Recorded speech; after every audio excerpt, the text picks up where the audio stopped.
This is me in the late 1980s looking fabulous. The photograph was taken at the Serpentarium, which is probably the biggest reptile house in Europe at the time. And I was working with some amazing species, and I got to know pretty much everybody who was anybody in reptile keeping back in those days. And at the time, I honestly thought that I knew everything that there was to know about reptile keeping. But clearly, looking back, I was wrong. Today we know so much more about reptile welfare and husbandry than we did in the 80s. So it's not just my fashion sense that's improved in that time. So if that's true, then I've got a question to ask you. If we're better at husbandry and welfare than we were in the 80s and 90s, then why are we facing more hassle from animal welfare groups than ever before? It's a bit of a trick question because really, animal rights campaigners aren't interested in animal welfare. And while many people think that animal rights and animal welfare are the same thing, they're really not. In a nutshell, animal welfare is all about making sure our animals thrive in captivity, whereas animal rights aims to stop humans from interacting with animals at all, whether that be guide dogs, pets, farming, any interaction at all. Animal rights people want to ban it all. Animal rights campaigners generally attack us on three fronts, the first of which is welfare. Now, we've already said that animal rights campaigners aren't interested in welfare really, but they use welfare as a way to attack us because it pulls on the heartstrings of politicians and legislators and journalists and, most importantly, the donating public. According to animal rights campaigners, reptiles simply can't be kept well in captivity, and we all know that that's complete rubbish. We know that captive pet reptiles are routinely outliving their wild counterparts, and we know that by any measurable, quantifiable, credible statistic that reptiles have better welfare than most other pet taxa. According to the FBH, the Federation of British Herpetologists, they say that there's around 8.8 million reptiles kept as pets in the UK. At the same time, in 2022, the National Centre for Reptile Welfare, which is the biggest reptile rehoming charity in the world, they rehomed about 1,500 animals. That's just 0.02% of the UK's reptile population. That doesn't sound like a reptile welfare crisis to me. Now, can we ever completely eradicate reptile welfare issues? Well, of course not. There'll always be people who don't care for or keep their animals as well as they could. But on the whole, reptile keepers do a pretty good job, and reptile welfare and husbandry techniques are improving at an impressive rate. Conservation is the second way that animal rights campaigners attack reptile keepers, and they go about it in a couple of different ways. First, they claim that most of our pet reptiles are snatched from the wild, and this of course simply isn't true. More than 95% of the reptiles we keep in the UK are captive bred, and the numbers are pretty similar in Europe and the USA as well. And it's worth remembering that the reptiles that are wild caught for the pet trade are a tiny fraction of those that are wild caught for the skin trade. The CITES trade database showed that in 2023, only 2,644 Asian water monitors were exported for live pets, whereas almost 1 million were exported for the skin trade, and they were most certainly dead. And it was a similar story for reticulated pythons. Only 793 were exported for pets, whereas 336,717 were exported for skins.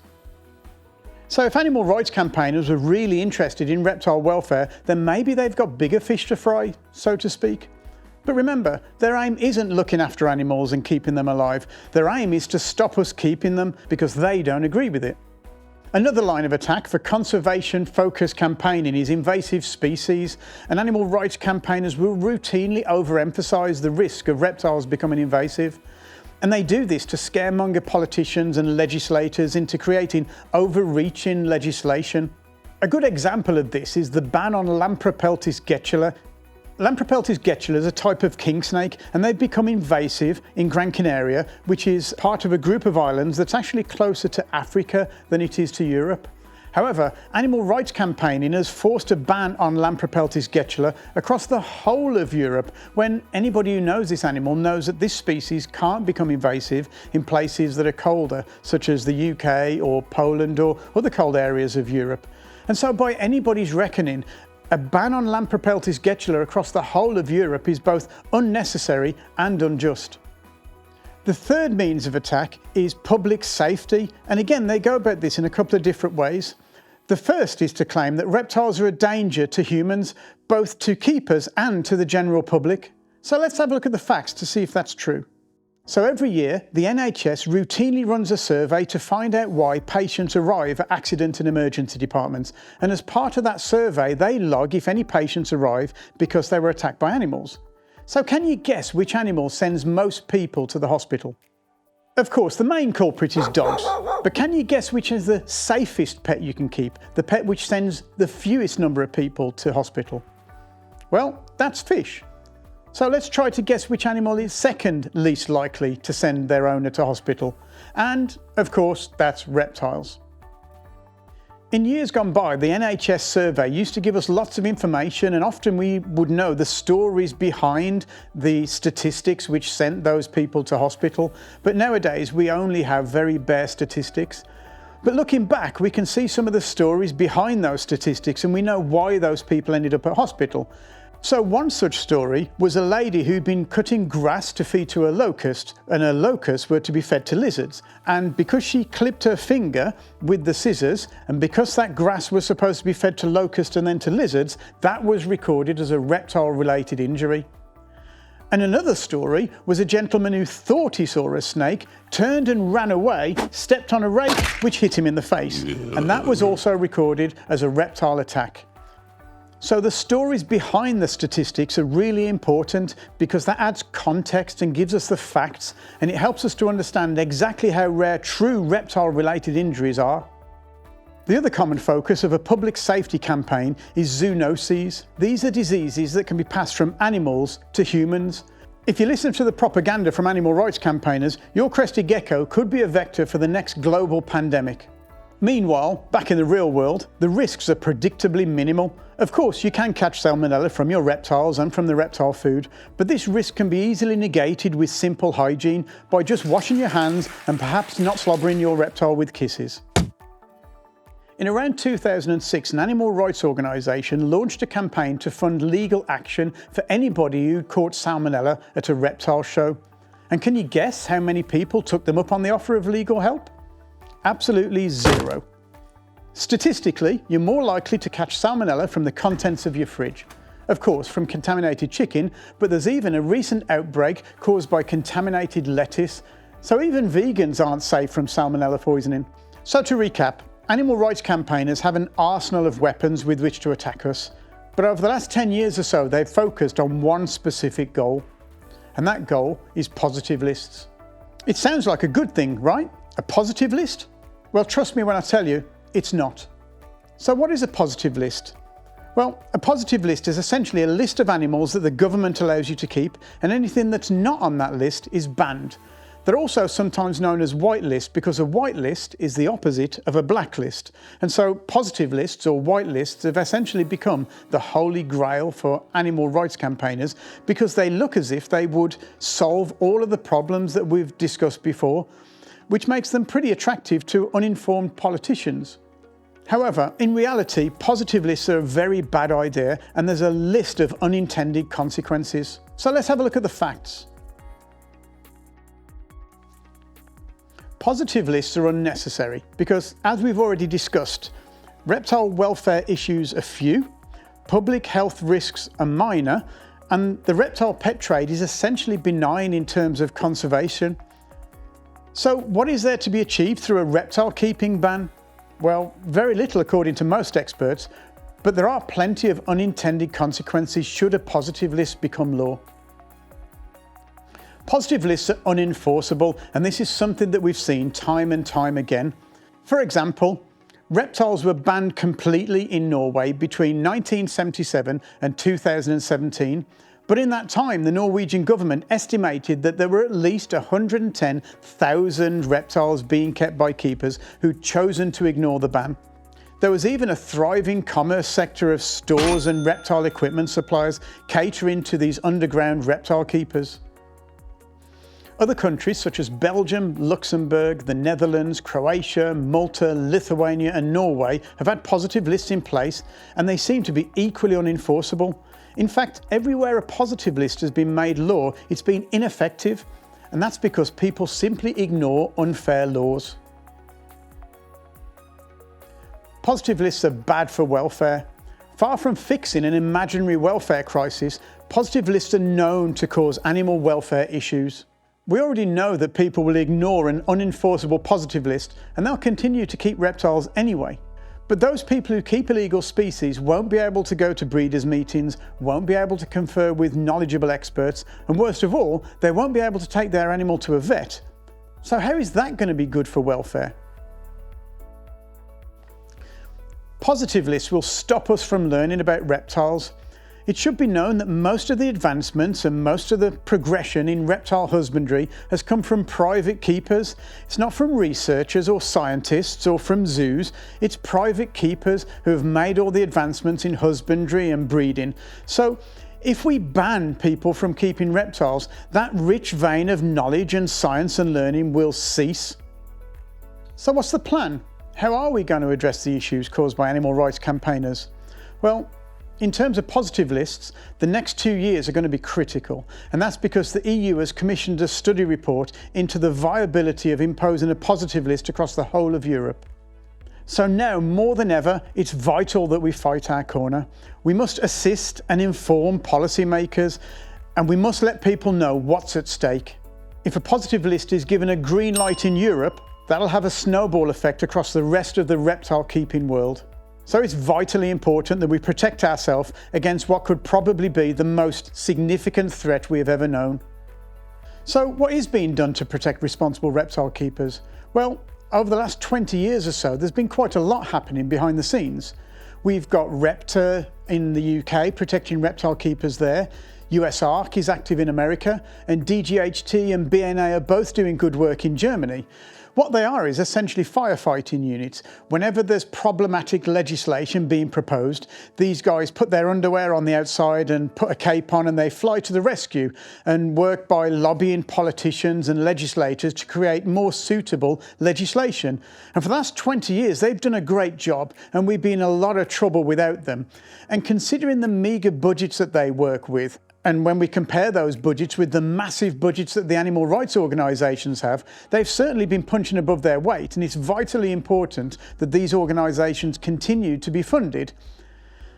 But it's becoming increasingly evident that simply lobbying governments and relying on facts and science and common sense isn't always enough. Let me give you an example. In 2016, a risk assessment was submitted to the Spanish government saying that ball pythons could become invasive in Spain. Now, of course, to all of us who know anything about reptiles at all, know that this is a ridiculous notion, and that the West African habitat of the ball python is nothing like the Mediterranean regions of Spain. And it's obviously laughable to think that ball pythons could become invasive there. Now, thankfully, that dubious report was ridiculed and then put in a drawer and forgotten about. But in 2019, an eco-activist rose to a position of authority in the Spanish government, and when they found that dubious report, they decided that it would be a good way to ban ball pythons, and so, overnight, ball pythons were banned, and the ban was imposed across the whole of Spain. Obviously, the reptile keeping community in Spain was outraged, and the Valencian Herpetological Society decided to take the new law to court. During the case, the Herpetological Society presented such robust evidence and science and fact and information to the court that everybody thought that the ban would be overturned. But at the end of the case, the judge decided to keep the ban anyway, and this was largely because of the pressure imposed by animal rights organisations. And this is just one example of how pressure from animal rights organisations and ideologies against reptile keeping can win over against facts and science and data. So let's come back to that question I asked at the beginning of this presentation. If we're so much better at animal welfare and reptile husbandry today, then why are we getting more pressure from animal rights campaigners today than ever before? Well, we believe the answer to that question is because our opponents have control of the narrative. So what is that? We all know that today most people get their opinions and their politics and their ideologies online and mostly via social media. And I think we can agree that animal rights campaigners have become very good at exploiting social media to harvest support and harvest donations and create more power for themselves. And I think we all know that as a reptile community, we haven't done such a good job as they have. Animal rights campaigners can essentially say what they like about us, and their misinformation goes largely unchallenged. And when we look at the problem this way, we can see why animal rights groups have generated so much support and so much power. They're winning their battles more often because they communicate so well, and they're influencing a lot of people. And every time this misinformation appears online, people in the reptile community say that somebody should do something. This is why we launch Responsible Reptile Keeping. As an organisation, we create engaging content, informative and shareable media. We produce videos, podcasts, magazines, documentaries and a whole range of social media. We're essentially a dedicated media department for the international reptile community, and our content is open source, shareable and internationally relevant. And we support the work of those advocacy organisations that are fighting on our behalf. We launch Responsible Reptile Keeping because we need the reptile community to take control of the narrative. We need to counter the misinformation being peddled by animal rights organisations, and we're doing this by creating content that millions and millions of reptile keepers all over the world are sharing to defend their hobby. We're literally recruiting an army of supporters who are fighting back and sharing our content when they see misinformation online.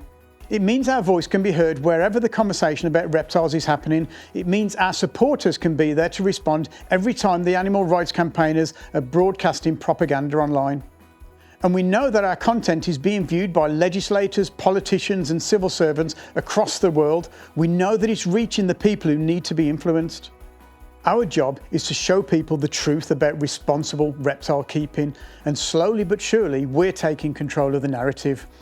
The RRK project has the power to expose the animal rights misinformation, and we're exposing their radical campaigners for what they are. We're turning the tide so that responsible keepers and businesses get the support that they deserve.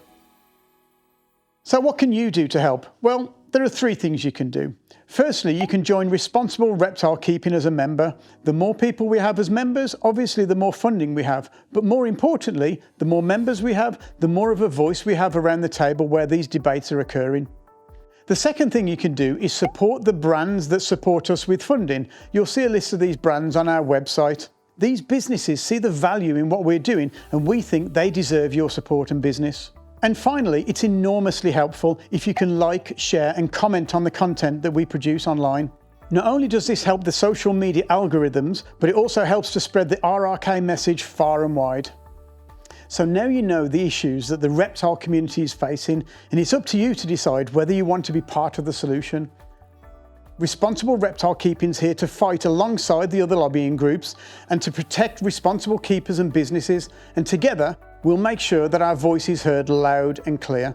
We're making sure stakeholders and legislators know the facts, and we're pushing back against the propaganda and the lies being peddled by animal rights campaigners. If you're a responsible reptile keeper, we ask that you join us in this fight, because it's more important now than ever before.